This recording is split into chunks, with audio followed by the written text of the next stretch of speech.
सर्व पितृ तर्पण कराएं। बहुत आसान और बहुत सस्ता सा उपाय है। पितृदोष बेसिकली एक डराने का दोष नहीं है, पितृदोष एक अच्छा दोष मान सकते हैं। मांगलिक दोष एक समय पे बड़ा दोष हुआ करता था जब शादी की उम्र, जो विवाह की उम्र थी वो कम थी। सूर्य कारक होता है हमारी ताकत का, चंद्रमा कारक होता है हमारी मन, शनि न्याय का देवता है, तो न्याय केवल अच्छी चीज़ों का नहीं बुरी चीज़ों का भी होगा। अगर आप कहते हैं कि न्यूमरोलॉजी, तो मैं कहता हूँ न्यूमरोलॉजी एक बहुत अच्छी साइंस है, लेकिन अपने आप में समग्र शास्त्र नहीं है। यदि न्यूमरोलॉजिस्ट चाहे भी तो भी आपके बारे में सब बातें नहीं बता सकता। यदि बिल्कुल सही ज्योतिषी है तो उससे ज़रूर पूछिए और वो आपको बिल्कुल बता सकता है कि आप इस करियर पे फोकस करें या ना करें। आज के दौर में हर किसी के पास कुछ न कुछ समस्याएं होती हैं और उन समस्याओं का समाधान खोजने के लिए लोग एस्ट्रोलॉजर के पास जाते हैं, न्यूमरोलॉजर के पास जाते हैं, जो वास्तुशास्त्र के जानकार हैं उनके पास जाते हैं। वैसे ही आज हमारे साथ बातचीत करने के लिए आचार्य अमोल राज जी हैं, जो एस्ट्रोलॉजर हैं, न्यूमरोलॉजर हैं, वास्तुशास्त्र के जानकार हैं, ज्योतिष के जानकार हैं, हर विधाओं में जानकारी रखते हैं। तो इन्हीं से जानते हैं कि आखिर ज्योतिष क्या है। सबसे पहला तो सवाल आपसे है आचार्य जी कि ज्योतिष क्या है। सबसे पहले तो आपको बहुत बहुत धन्यवाद कि आपने हमको इस प्रश्न का उत्तर देने के लिए चुना। ज्योतिष को अगर आप तोड़ेंगे, संधि विच्छेद करेंगे, तो ज्योति और श यानी ऐसी चीज़ें जिनमें से ज्योति निकलती है उनका शास्त्र ज्योतिष शास्त्र कहलाता है। तो ऐसे पिंड जो आकाश में होते हैं, अब उन पिंडों की गति, उन पिंडों की स्थिति, उन पिंडों के चलन, इनके आधार पर व्यक्ति का जीवन किस तरह से बीतेगा, मतलब जब व्यक्ति का जन्म हुआ था उस समय इन पिंडों की स्थिति क्या थी, इस हिसाब से आने वाले समय में उस व्यक्ति का जीवन कैसा बीतेगा और उस व्यक्ति के जीवन में कब कौन सी परेशानी आएगी और उसका क्या समाधान है, इन सब की संपूर्ण और समग्र चीज़ों को का जो अध्ययन है वो ज्योतिष विज्ञान कहलाता है।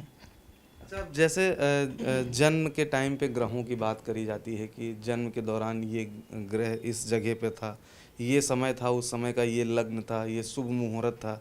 अब अगर आम तौर पे माना जाए तो जब अनिल अंबानी का जन्म हुआ, मुकेश अंबानी का जन्म हुआ, प्रधानमंत्री नरेंद्र मोदी का जन्म हुआ, उस दौरान पूरे देश में, पूरे वर्ल्ड में तमाम लोगों के जन्म हुए होंगे, तो वो उपलब्धियां और लोगों को क्यों नहीं मिली? क्योंकि कहा जाता है कि जो जन्म होता है, जो जन्म का समय होता है, वो बहुत महत्वपूर्ण होता है व्यक्ति के जीवन में, लेकिन जो उपलब्धियां उन व्यक्तित्व को हासिल हुई और लोगों को क्यों नहीं हुई? बहुत ही सुंदर प्रश्न है और आपके चैनल के माध्यम से मैं इसको आज बताना चाहता हूँ कि आप सिर्फ जन्म का समय महत्वपूर्ण नहीं है, जन्म का दिन, जन्म का समय और जन्म का स्थान, ये बहुत इम्पॉर्टेंट है। यानी जन्म तिथि, जन्म स्थान, जन्म समय, स्थान भी बड़ा इम्पॉर्टेंट है, क्योंकि जिस भी जगह पे व्यक्ति का जन्म होता है उस जगह से सारे, जब आप भचक्र को देखते हैं यानी ज़ोडियक को देखते हैं, तो उस समय उन राशियों में और उन राशियों में जो ग्रह हैं और उन राशियों में जो नक्षत्र हैं उनके ऊपर डिपेंड करेगा। यानी हर एक पॉइंट से दूसरा पॉइंट डिफरेंट है और इसीलिए एक समय पर आप ऐसा समझिए कि 1 मिनट पहले चंद्रमा किसी नक्षत्र में था एक जगह पर, लेकिन आज यहाँ से 20 किलोमीटर, 25 किलोमीटर दूर या 100 किलोमीटर दूर से देखने पर चंद्रमा उस नक्षत्र में नहीं था। वहाँ से देखने पर चंद्रमा बगल वाले नक्षत्र में, मतलब कभी किसी में आद्रा में हो सकता है, तो 100 किलोमीटर दूर पता लगा पुष्य अश्लेषा में बैठा हुआ है। तो इन दोनों लोगों में बहुत डिफरेंस होगा। 1-2 मिनट बाद ही चंद्रमा की गति बदलती रहती है। चंद्रमा अपने नक्षत्र के किसी चरण या किसी और उसमें उपचरण में हो सकता है। तो ये अंतर जो होता है ये डिसाइड करता है। ये एक बहुत बड़ी भूल है कि केवल 12 राशियाँ, 9 ग्रह और 12 भाव, इनसे बना है ज्योतिष। नहीं, ज्योतिष 27 नक्षत्रों से भी बना है, उन नक्षत्रों के 4 चरणों से भी बना है। तो अगर आप देखेंगे कि प्रत्येक व्यक्ति अलग अलग कैसे हो सकता है, तो 12 राशियाँ गुणे 9 ग्रह गुणे 12 भाव गुणे 27 नक्षत्र गुणे 4 चरण और गुणे 4-4 उपचरण, तो इतने अलग अलग तरह के व्यक्ति हो सकते हैं एक बार में। और यही ज्योतिष कहता है कि सब क्योंकि अलग है, इतने परम्यूटेशन, कॉम्बिनेशन, इतने क्रमचय समुच्चय बनते हैं, तो इसलिए इतने लोग अलग अलग होते हैं। एक ही समय पर जो भी पैदा हुआ है, लेकिन अलग जगहों पर अगर पैदा हुआ है तो बहुत अंतर आएगा। तो क्या हमें अपनी कुंडली दिखवा कर और जो कुंडली के द्वारा भविष्यवाणी की जा रही है उस पे हम पूर्णतः यकीन कर सकते हैं। जैसे बहुत लोग आते होंगे आपके पास और अपनी कुंडली दिखवाते होंगे, और उस कुंडली के द्वारा जो भविष्यवाणी आप करते हैं, जो लोगों को बताते हैं, तो क्या उस पे पूरी तरीके से यकीन किया जा सकता है? निस्संदेह। आप ऐसा मत सोचिए कि असल में थोड़ा फिर मैं आपको एक चीज़ बताता हूँ कि जो पिछले लगभग 150 साल में ऐसा फैला दिया गया कि ज्योतिष, लोग ऐसा बोलने लगे हम ज्योतिष नहीं मानते। मैं आपको ये बताना चाहता हूँ कि अगर कोई नहीं मानता तब भी पैरासीटामॉल जो है वो 350 mg या 600 mg जो भी डॉक्टर ने प्रिस्क्राइब की है, बेहोश आदमी को भी दे दीजिए तब भी असर करेगी। माने या ना माने, असर तो करेगी। आदमी माने या ना माने, पृथ्वी उसे अपनी तरफ खींच रही है, गुरुत्वाकर्षण बल लग रहा है। व्यक्ति माने या ना माने, बहुत सारी चीज़ों का असर होता रहता है। यदि कोई कहता है कि मैं ज्योतिष को नहीं मानता तो ये उसकी प्रॉब्लम है, ये वो इग्नोर मारना चाहता है। लेकिन ज्योतिष में जो भविष्यवाणियाँ की जाती हैं, यदि सही ज्योतिषी है तो उसकी बातें बिल्कुल सही उतरेंगी, और ऐसा मेरा अपना अनुभव है। और मैं सभी लोगों को कहता हूँ, मैं अगर मैं आपको अपने बारे में बताऊँ, मैं BSc computer science gold medallist हूँ, और मैं MCA computer science MCA gold medallist हूँ। मैं इंडियन इंस्टीट्यूट ऑफ मैनेजमेंट से हूँ, आईआईएम से, और वहाँ भी फर्स्ट ईयर का गोल्ड मेडलिस्ट हूँ। लेकिन इसके बावजूद अगर मैं इसमें आया, और इससे पहले मैं डेटा साइंसेज में था, मैंने सेपिएंट जैसी कंपनी के लिए डेटा साइंसेज के लिए काम किया है। तो जब मैं इसके बाद भी आपसे ये बात कह रहा हूँ ना कि इससे बड़ी डेटा साइंस नहीं है। आप इसे ऐसे मत देखिए कि ग्रह की चाल बदलेगी तो मेरा जीवन बदल जाएगा, नहीं। ये सारी चीज़ें बताती हैं कि यदि ग्रह की चाल बदलेगी, यानी ग्रह जो है वो इस वाले नक्षत्र से निकल के इस वाले नक्षत्र के इस वाले चरण में आएगा, तो आम तौर पर पिछले हज़ारों साल में जो डेटा है वो ये बताता है कि पिछले हज़ारों साल में जो व्यक्ति जिन व्यक्तियों के पैदा होते समय ये वाली कुंडली बनी थी, उन लोगों के जीवन में तब असर क्या होता है। मान लीजिए फिर से हम चंद्रमा के पुष्य और अश्लेषा में जाते हैं कि चंद्रमा मान लीजिए पुष्य नक्षत्र के चौथे चरण में था, तो क्या जीवन पे अंतर आएगा आज के दिन, और जिसके में अश्लेषा में उसके में क्या अंतर आएगा। ये नहीं होता कि चंद्रमा ने अपनी चाल बदली, चंद्रमा तो वैसे ही घूम रहा है, लेकिन ये इन सूत्रों को बना दिया गया कि ऐसा होता है, अगर ऐसा हो रहा होता है तो ऐसा होता है। जैसे अगर आप 100 की स्पीड से गाड़ी चलाएंगे और आप यहाँ से प्रयागराज तक जाएंगे तो 280 किलोमीटर जाने में आपको 2 घंटे 80 मिनट लगेंगे, 2 घंटे 40 मिनट लगेंगे। तो ये मानने ना मानने की बात नहीं है, ये डेटा साइंस है। डेटा ये कहता है कि आमतौर पे ऐसा होगा, सैटरडे संडे को नहीं होगा। तो अब आप उसमें लगा दीजिए कि भाई सैटरडे संडे को प्रयागराज की यात्रा नहीं करनी चाहिए कुंभ में, है ना। आप इसे अंधविश्वास ज़रूर कह सकते हैं, पर ये सारा डेटा साइंस है।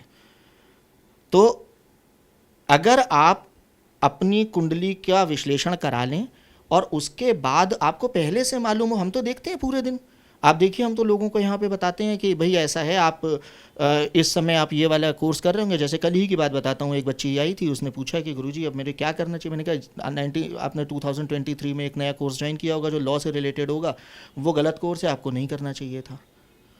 तो बोले कि आपको कैसे मालूम है। मैं मेरे को नहीं मालूम है, ये तो डेटा कह रहा है ना कि जो लोग इस समय पैदा हुए हैं वो इस समय पे गलत डिसीजन लेंगे लॉ की तरफ जाके, और वो गलत डिसीजन है। आप अभी भी यही सोच रही होंगी कि आपको लॉ की तरफ नहीं जाना है, आपको ज्वेलरी की तरफ जाना है। तो उन्होंने कहा जी, तो हमने कहा बिल्कुल उसमें जाइए, ज्वेलरी और खाने की तरफ। तो उन्होंने कहा हाँ जी जाएंगे। तो हमने कहा जाइए। मतलब यही सवाल कि अगर हमारी कुंडली देखा जाए और ग्रहों की स्थिति देखा जाए, तो ग्रहों की स्थिति से और कुंडली से काफ़ी हद तक ये पता लगाया जा सकता है कि आपका करियर किस दिशा में अगर आप काम कर रहे हैं तो आपका करियर वहाँ पे सुनिश्चित हो सकता है और आप वहाँ उपलब्धियाँ पा सकते हैं। 100%। यदि आप सही तरह से, ज्योतिषी सही होना चाहिए, मतलब उसके मन में किसी तरह का पूर्वाभास ये वाला नहीं होना चाहिए कि इसको ये बता दूंगा तो इससे फ़ायदा होगा। यदि बिल्कुल सही ज्योतिषी है तो उससे ज़रूर पूछिए, और वो आपको बिल्कुल बता सकता है कि आप इस करियर पे फोकस करें या ना करें। और अगर आप उस करियर पे फोकस करने की जगह जो ज्योतिषी आपको बता रहा है आप उस पर फोकस करेंगे तो बहुत ज़्यादा अच्छा रहेगा। इसके ऊपर मैं एक छोटा सा आपको बता देता हूँ। जो कार्ल जंग हैं, अगर आपने नाम सुना हो, एक बहुत बड़े साइकोलॉजिस्ट हुआ करते थे जिन्होंने साइकोमेट्रिक एनालिसिस दी थी। यानी जो हम करियर काउंसलिंग जब करते हैं तो एक टेस्ट होता है, वो टेस्ट डिज़ाइन करने वाले कार्ल जंग थे। कार्ल जंग ने ये बोला था कि यदि एस्ट्रोलॉजी, इंडियन एस्ट्रोलॉजी और साइकोमेट्रिक एनालिसिस को मिला दिया जाए तो इससे बड़ी साइंस दुनिया में नहीं बन सकती। हम पहले से ये बता सकते हैं कि ये व्यक्ति क्या करेगा आगे आने वाले समय में। अच्छा, अगर हम विस्तार से जानें तो हमारी कुंडली में कई प्रकार के दोष होते हैं। उसमें काल सर्प दोष है, मांगलिक दोष है, पितृ दोष है। तो सबसे पहला तो यही सवाल मेरा रहेगा कि कालसर्प दोष क्या है और उसका उपाय क्या है, उसका उपाय कैसे किया जा सकता है? बहुत बड़ा मिथ फैलाया गया है, मिथ्या है ये कि कालसर्प कोई दोष होता है। ऐसे 40 साल पहले तक के किसी भी शास्त्र में कालसर्प का कोई वर्णन नहीं है किसी भी तरह का। 40 साल पहले एक नकली दोष फैलाया गया, कालसर्प दोष।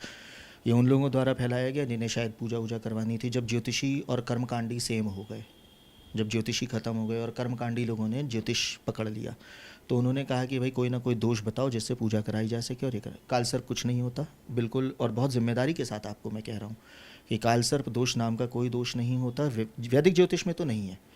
इसको किसी तरह से 40 साल पहले किसी ने बना दिया। हाँ, परिभाषा के अनुसार यदि एक ही अक्ष पर राहु केतु के एक अक्ष के दूसरी तरफ कोई भी ग्रह ना हो, यानी आमने सामने राहु केतु होते ही हैं, तो या तो बाईं तरफ या दाहिनी तरफ कोई भी और ग्रह ना हो, मतलब किसी एक तरफ सारे ग्रह हों और दूसरी तरफ ना हो, तो इसे कालसर्प दोष कहते हैं। उपाय के नाम पे बहुत सारे लोग अलग अलग पूजा करा देते हैं कि महाकाल चले जाइए या उज्जैन चले जाइए, कहीं जाने की आवश्यकता। यहाँ से लेकर नासिक तक लोग उसकी पूजा करवाते नासिक, हरिद्वार, महाकाल और प्रयागराज और काशी, 5 जगह पे जा कर के लोग उसकी पूजा कराते हैं, पर आवश्यकता नहीं है। मेरे पास तमाम लोग आते हैं और मैं आपको अपना बताता हूँ। कालसर्प दोष मेरी कुंडली में है, और जो हमारे ज्योतिषी थे हमसे पहले, मतलब जिन्होंने हमारी कुंडली बनाई थी, उन्होंने ये कहा था कि ये बच्चा कभी पढ़ नहीं पाएगा। मेरे पास 6 डिग्री हैं, 1 PhD है। अगर कालसर्प दोष कुछ नहीं होता आप बता रहे हैं, फिर बात आती है पितृदोष का क्या होता है? पितृदोष क्या है और इसके उपाय क्या क्या हैं?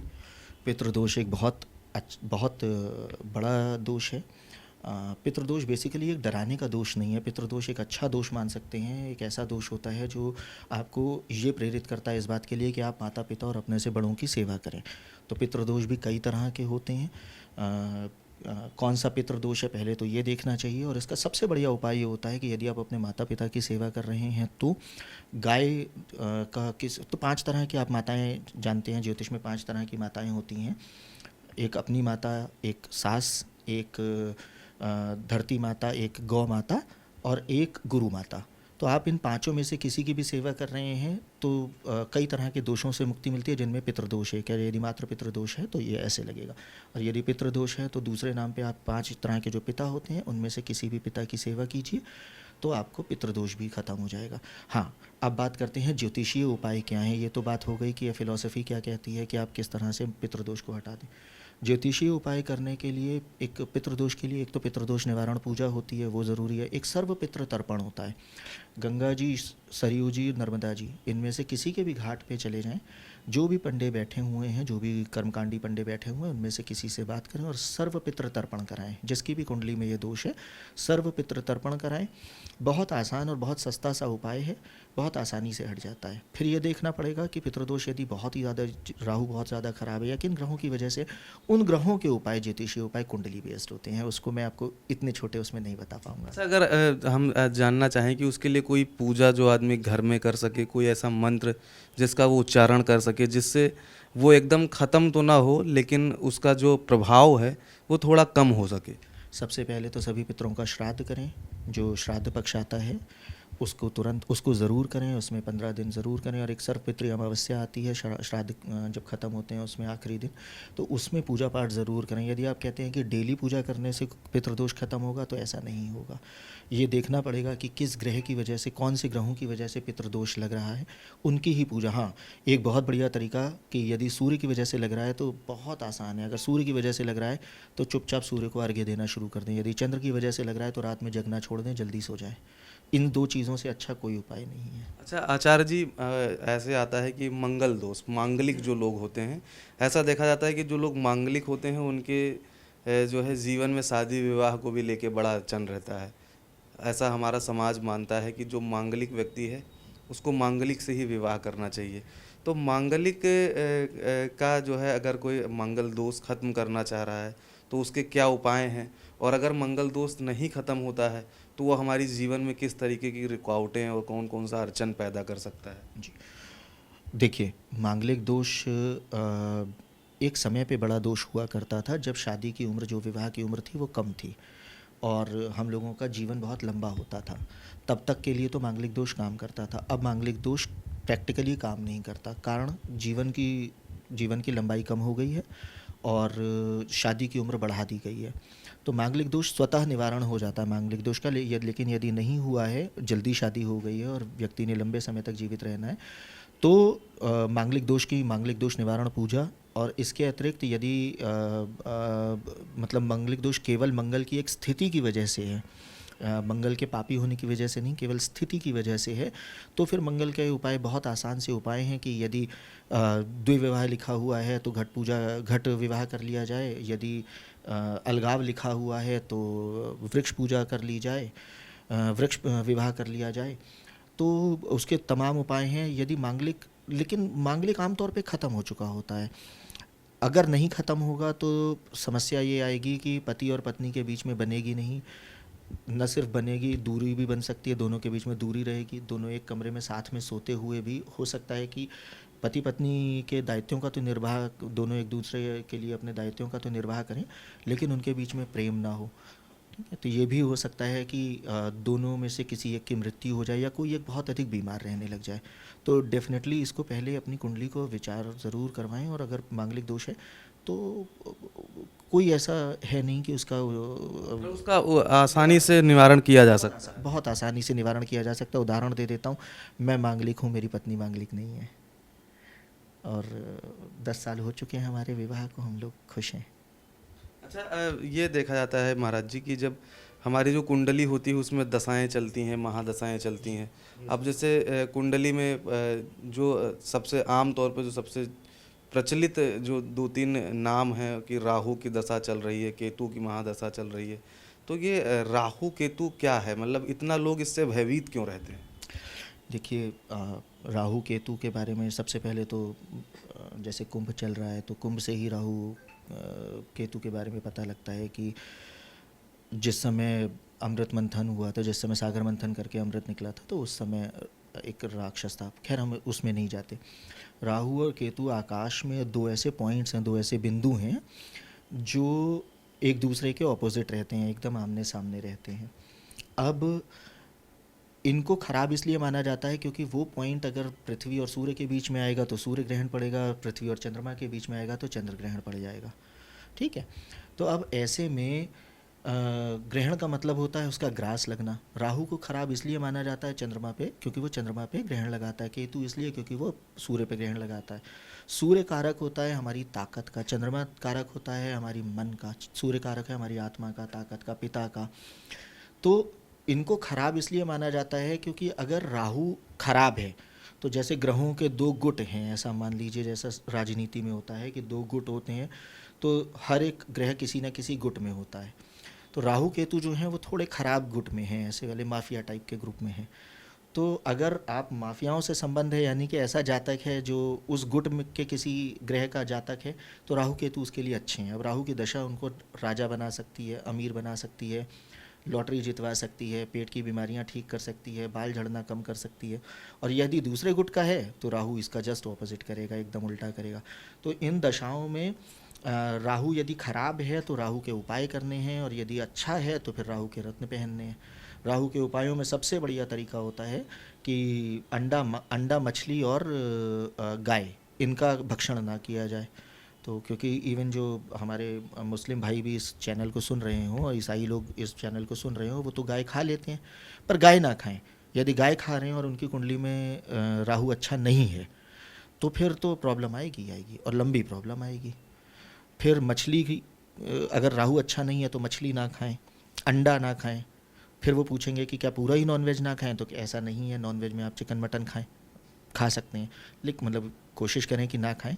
लेकिन यदि नहीं ही कर सकते और खाना ही है तो इसको करें। प्लस कुत्ता ना पालें, कुत्ते का दान करें। तो ये राहु के कुछ छोटे से उपाय हैं। केतु के भी लगभग इसी से मिलते जुलते उपाय होते हैं। तो लेकिन फिर से मैं आपको एक बात बोलूँगा कि केवल ये सोच के कि राहु के उपाय कर लें, ऐसा ना करें। राहु आपका बहुत अच्छा है, मान लीजिए उसने आपको लॉटरी जितवानी है और आपने उसके उपाय कर लिए तो आपने उसे कमज़ोर कर दिया। फिर लॉटरी तो जीतेंगे, लेकिन हो सकता है 1 करोड़ की जगह 1000 वाली जीतें। सब जैसे शनि है, शनि को न्याय का देवता माना जाता है, लेकिन कई बार देखा जाता है कि शनि की स्थिति भी कुंडली में बहुत ज़्यादा मायने रखती है। और कुछ ऐसा समय भी आता है कि आपकी कुंडली में जब शनि का कुछ जो है दशा चल रही हो, शनि का कुछ ऐसा चल रहा हो, तो वो साढ़े साती जो उसको कहते हैं, साढ़े साती चल रहा हो तो बड़ा नुकसान भी पहुंचाता है। तो एक तरफ शनि को न्याय का देवता भी कहा जाता है, दूसरी तरफ जो शनि है वो आपको नुकसान भी पहुंचा रहा है। शनि न्याय का देवता है तो न्याय केवल अच्छी चीज़ों का नहीं, बुरी चीज़ों का भी होगा। शनि असल में कर्मफल दाता है, तो हम न्याय शब्द को ना यूज़ करें, हम लोग कर्मफल दाता सोचें। तो जो भी कर्म किए हुए हैं, मान लीजिए किसी का गलती से आपसे कोई चीटा है, वो आपके पैर के नीचे आके उसकी मृत्यु हो गई, लेकिन उसी दिन आपने किसी का जीवन भी बचाया था। तो शनि इन दोनों चीज़ों का फल आपको देंगे तब जब शनि की दशा, अंतरदशा, महादशा आएगी या शनि की साढ़े साती शुरू होगी। साढ़े साती हमेशा ख़राब नहीं होती। साढ़े साती कुछ राशियों की ख़राब होती है, कुछ राशियों में साढ़े साती बहुत अच्छी होती है। क्योंकि जब शनि अच्छी स्थिति में है आपकी कुंडली में और तब साढ़े साती आ रही है उसमें, तो फिर ये मान लीजिए कि और दशा भी कुछ इसी तरह की चल रही है कि भाई अपने किसी पॉजिटिव की दशा चल रही है, तो शनि फिर आपको फिर राजा बना देगा। शनि तो आपके साथ वो करेगा कि लोग आपसे जलन करेंगे। लेकिन यदि शनि की स्थिति अच्छी नहीं है और पुराने जन्मों के जो कर्म हैं उन कर्मों में कुछ ऐसा था जिसका शनि को आपको दंड देना चाहिए, तो शनि अपनी साढ़े साती में उसका दंड अवश्य देगा। अच्छा, ये बताइए आचार्य जी, जैसे एस्ट्रोलॉजी है, न्यूमरोलॉजी है, वास्तुशास्त्र है, ज्योतिष है, ये इन सब में क्या जो है जो ये जो संपूर्ण शास्त्र है इन सब में समाहित है? अगर मैं इसे एक सीधी तरह से ऐसे समझूं कि एक समग्र शास्त्र क्या है, तो वो ज्योतिष है। हस्तरेखा, न्यूमरोलॉजी, ये जो चीज़ें हैं, या सामुद्रिक शास्त्र, ये ज्योतिष की सप्लीमेंट्री साइंसेज हैं, है ना, कि उनके साथ ज्योतिष को सपोर्ट करने के लिए दो चार साइंसेज हैं कि भाई थोड़ा सा ऐसा कर लो, मतलब अगर इस चीज़ से नहीं मालूम चल रहा तो इस तरह से कर लो। तो लेकिन यदि आप कहेंगे कि समग्र शास्त्र कौन सा है, तो समग्र तो ज्योतिष ही है। वास्तु, हाँ, हालांकि आजकल वास्तु को ज्योतिष से बहुत ज़्यादा जोड़ दिया गया। वास्तु का ज्योतिष से कोई संबंध नहीं है। वास्तु एक वास्तु कला के लिए है। वास्तुशास्त्र केवल इसलिए है कि जो बड़ी बिल्डिंग्स बनानी, कोई भी बिल्डिंग बनानी है या कोई भी नई चीज़ बनानी है आपने, तो उसका स्ट्रक्चर कैसा हो। आजकल लोगों ने बहुत ज़्यादा फैला दिया है कि विजिटिंग कार्ड का वास्तु। विजिटिंग कार्ड में वास्तु कहाँ से आ सकता है।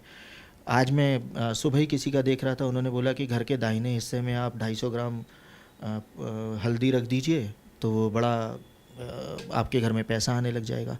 नहीं, ये वास्तु नहीं है। वास्तु ये है कि आपके घर में जो आधार है वो कितना गहरा हो, कौन सी दिशा से शुरू किया जाए, कौन सी दिशा में खड़ी होकर के खाना बनाना है, कौन सी दिशा में सोना है। जो दिशाओं का ज्ञान है, स्थान का ज्ञान है और स्थापत्य का ज्ञान है, वो वास्तु में है। फिर बात करते हैं न्यूमरोलॉजी की। अगर आप कहते हैं कि न्यूमरोलॉजी, तो मैं कहता हूँ न्यूमरोलॉजी एक बहुत अच्छी साइंस है, लेकिन अपने आप में समग्र शास्त्र नहीं है। यदि न्यूमरोलॉजिस्ट चाहे भी तो भी आपके बारे में सब बातें नहीं बता सकता। कारण क्योंकि 9 ही अंक है, तो हर व्यक्ति 9 में से किसी एक तरह का ही निकलेगा, या तो 2 नंबर का निकलेगा या 3 नंबर का। हाँ, न्यूमरोलॉजी से आप एक बढ़िया फ़ायदा अंक शास्त्र से ये ले सकते हैं कि आपने ज्योतिष के थ्रू पहले कुंडली बनाई, आपने सारी चीज़ें देखी और आप वेरीफाई करने के लिए देख लीजिए कि भाई ये व्यक्ति जो है वो 3 नंबर के साथ चल रहा है, या 3 नंबर जैसा हो रहा है या नहीं हो रहा। नहीं हो रहा तो इसका मतलब इसकी डेट टाइम प्लेस में कोई प्रॉब्लम है। जो इसने जन्म तिथि बताई है उसमें कहीं कोई समस्या है, ये जन्म तिथि तो नहीं है सही इसकी, तो आप करेक्शन के लिए यूज़ कर सकते हैं। हस्तरेखा भी बहुत सारी बातें बता देती है, बहुत अच्छी, लेकिन सारी बातें हस्तरेखा भी नहीं बता पाती। तो हम तो खैर चारों पांचों चीज़ों को मिला करके करते हैं कि हस्तरेखा भी, सामुद्रिक शास्त्र भी, और विश्लेषण भी, ज्योतिष भी और न्यूमरोलॉजी। तो ये सब मिला करके ही यदि कोई ज्योतिषी काम कर रहा है तभी ही सही तरह से चीज़ें मिल पाएंगी। ये कुछ ऐसा ही है कि आप नाड़ी से पता तो सब कुछ कर सकते हैं कि कैसा होगा, मतलब अल्टीमेटली नाड़ी से ही आपको सब कुछ पता करना है कि व्यक्ति के स्वास्थ्य में क्या समस्याएं हैं। या फिर दूसरा तरीका है कि आप 4-5 तरह के टेस्ट मिला लीजिए, कि आप पैथोलॉजी का टेस्ट भी मिला लीजिए, एक आप रेडियोलॉजी का टेस्ट भी मिला लीजिए, 4-5 टेस्ट मिला लीजिए, तब पता चल जाए कि बीमारी कौन सी है। ज्योतिष क्या कहता है कि वो सीधे नाड़ी शास्त्र पकड़ लेता है, वो सीधे कहता है भाई इस समय पर इतने बजे यहाँ पे पैदा हुआ और इसकी ये अगर ग्रहों की स्थिति ये है और नक्षत्रों की स्थिति ये है, तो जीवन में इस समय पर ये समस्याएं आएंगी, ये तो पक्का है। तो आप इसे रेमेडियल साइंसेज में सबसे ऊपर मान सकते हैं। तो ये थे हमारे साथ आचार्य अमोल जी महाराज, जिन्होंने ज्योतिष और न्यूमरोलॉजी और हस्तरेखा के बारे में खुलकर हमसे बात करी। और इन्होंने बताया, सबसे बड़ी बात इन्होंने बताया कि जो भी व्यक्ति आपको बता रहा है कि आपके जीवन में काल सर्प दोष है, तो ऐसा कोई दोस्त नहीं होता। अगर आपके जीवन में मांगल दोष है, आपके जीवन में पितृ दोष है, तो उसके लिए क्या उपाय करना चाहिए, उसके लिए कौन कौन से उपाय सबसे बेहतर हैं जो आप अपने घर में भी बैठकर कर सकते हैं, और उससे उसका जो दोष है, उसका जो परिणाम है वो काफ़ी हद तक आपको लाभ पहुंचाएगा और उससे आपको आराम भी मिलेगा। साथ ही साथ तमाम विषयों पर इनसे बातचीत हुई। आपको हमारा ये वीडियो कैसा लगा देख के ज़रूर बताइएगा। तब तक के लिए राम राम।